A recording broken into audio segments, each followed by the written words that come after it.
Welcome to Sweet Life Beat Life. We hope this video helps. In this video, I will explain how to prepare a 0.1 normal iodine solution. This process is crucial for various laboratory applications, ensuring accurate results in titrations and other chemical analyses.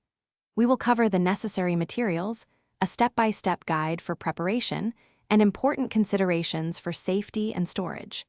By following these instructions carefully, you can confidently create a reliable iodine solution for your experiments.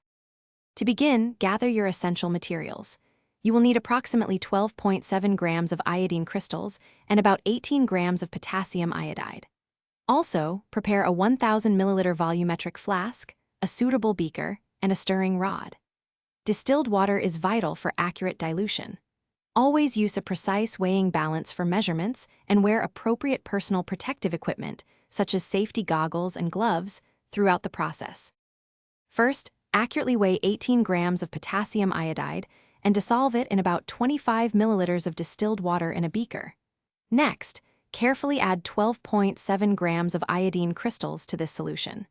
Stir the mixture thoroughly until both the potassium iodide and iodine are completely dissolved. Then, quantitatively transfer this solution into a 1,000 milliliter volumetric flask. Finally, dilute the solution to the 1,000 milliliter mark with distilled water, ensuring a homogeneous mixture by inverting the flask several times. Proper storage is crucial for maintaining the solution's stability. Store your prepared 0.1 normal iodine solution in a dark, amber-colored, airtight bottle to prevent decomposition from light exposure. Keep it in a cool, dry place, away from direct sunlight and heat.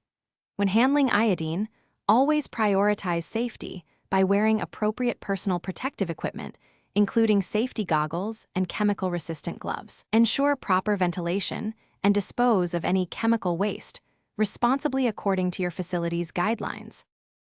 Thanks for watching. Consider subscribing if we helped you.